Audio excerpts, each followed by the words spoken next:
السلام علیکم ګرانو محترمینو ملګرو، په دې هیله چې تاسو به راته روغ جوړ او خوشحاله وئ. ګرانو ملګرو، زه یم سید الله حسن، یم ځل بیا تاسو لپاره د یوې نوې ویډیو سره راغلی یم. ملګرو، نن په دغه ویډیو کې تاسو ته درښایم چې موږ څنګه کولی شو خپل فیسبوک آی ډي ته صرف د یو توري والا نوم ورکړو. نو که چېرته تاسو هم غواړئ چې خپل د فیسبوک آی ډي ته صرف یو توري والا نوم ورکړئ، یا خپل نوم غواړئ نوم ورکوئ، یا هم د خپل نوم تخلص غواړئ تخلص ورکوئ، نو یا هم نور توري غواړئ سمبولونه غواړئ، هغه ټول ورکولی شئ. په دغه ویډیو کې تاسو ته طریقه درښایم. نو تاسو هم چېرته ځئ ویډیو سکیپ کوئ، ویډیو تر پایه وګورئ. نو راځئ چې ویډیو شروع کړو. که تر اوسه پورې تاسو زموږ ویډیو لایک کړی نه وي نو مهرباني وکړئ زموږ ویډیو لایک کړئ، او که تاسو تر اوسه پورې زموږ چینل نه وي سبسکرایب کړی مهرباني وکړئ زموږ چینل سبسکرایب کړئ، او ورسره خواږه چې کوم د ګنټۍ نښه راځي په دې لازمي کلیک وکړئ او په آل باندې کلیک وکړئ، تر څو زموږ هره نوې ویډیو تاسو ته ټول نه اول در ورسیږي. نو ملګرو، د دې لپاره به تاسو په خپل موبایل کې اول یو وي پی ان انسټال کړئ، جامپ وي پی ان. دغه وي پی ان لینک په ډسکرپشن کې شته، تاسو له هغه ځای څخه په ډېره اسانۍ سره ډاونلوډ کولی شئ. نو کله چې ملګرو تاسو دغه وي پی ان انسټال کړ، د به راخلاص کړئ، لږ انتظار کوو تر څو دغه وي پی ان راخلاص شي.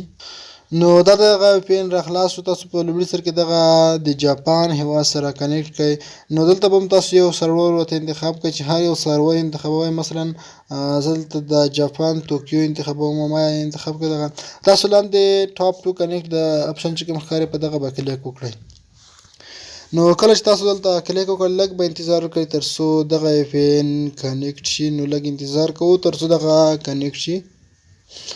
ملګرو، دا د وي پی ان کنیکټ شو، تاسو ته ښکاري دلته چې وي پی ان کنیکټ شو. اوس به تاسو راشئ خپل موبایل کې به، او البته ملګرو تاسو به ته ما ډسکرپشن کې دوه توري یا سمبولونه اچولي دي، هغه به هم تاسو کاپي کړئ د ډسکرپشن څخه. که تاسو چېرته د ډسکرپشن څخه لیکنه نشئ کاپي کولی، ما ویډیو اپلوډ کړی وي، هغه لینک په ډسکرپشن کې شته، هغه وګورئ. نو ډېره اسانه طریقه یې ده. دغه حروف دي دا به تاسو د ډسکرپشن څخه ترلاسه کړئ.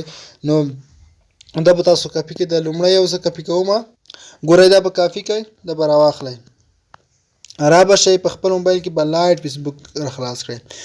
دغه طریقه چې کومه ده په لایټ فیسبوک کې یوازې لایټ فیسبوک کې کار کوي. تاسو چې کله لایټ فیسبوک راخلاص کړ، نو تاسو به راشئ د بره درې خطونه چې کوم ښکاري په دغه به کلیک وکړئ.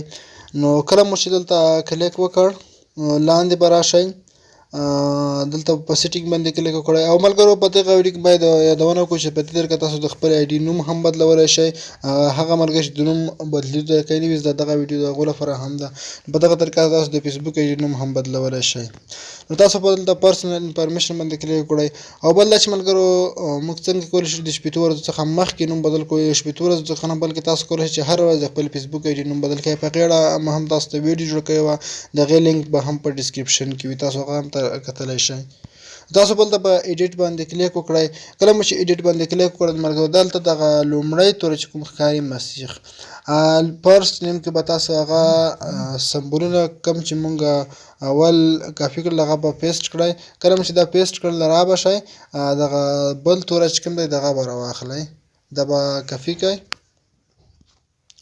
نو کله مو چې کاپي کړ، دغه به په میډل نیم کې ورته پیسټ کړئ. کله مو چې دا په میډل نیم کې پیسټ کړ، او د بل توری چې کوم دی دغه لاست نیم کې به تاسو د خپل آی ډي اوس یو توری غواړئ یا دوه توري، یا خپل نوم غواړئ تخلص غواړئ، هغه به هلته ولیکئ. که په میډل نیم کې غواړئ هغه کې هم لیکلی شئ، خو خیر زه دلته لیکم. مثلا زه ورته لیکم کا یا ام یا هر څه چې تاسو غواړئ، او په ریویو چینج باندې به کلیک وکړئ.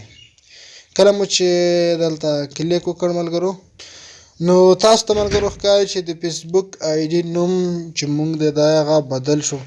تاسو دلته ښکاري. نو دلته که تاسو هر یو انتخابوئ هغه ورته انتخابولی شئ ملګرو. نو تاسو چې کم یو خوښ وي هغه ورته انتخاب کړئ. نو ملګرو، دا تاسو به لاندې پاسورډ ښکاري، په هغه باندې کلیک وکړئ، خپل فیسبوک آی ډي پاسورډ به ورسره واچوئ، نو د فیسبوک آی ډي نوم به بدل شي. نو ملګرو، زه اوس فی الحال نه غواړم چې د خپل فیسبوک آی ډي نوم بدل کړم، ځکه چې ما تاسو ته صرف دغه طریقه درښودلې وه. زیات ملګرو مونږ نه غوښتنه کړې وه چې مونږ ته داسې طریقه وښایي چې خپل آی ډي ته څنګه یوازې نوم یا تخلص ورکولی شو.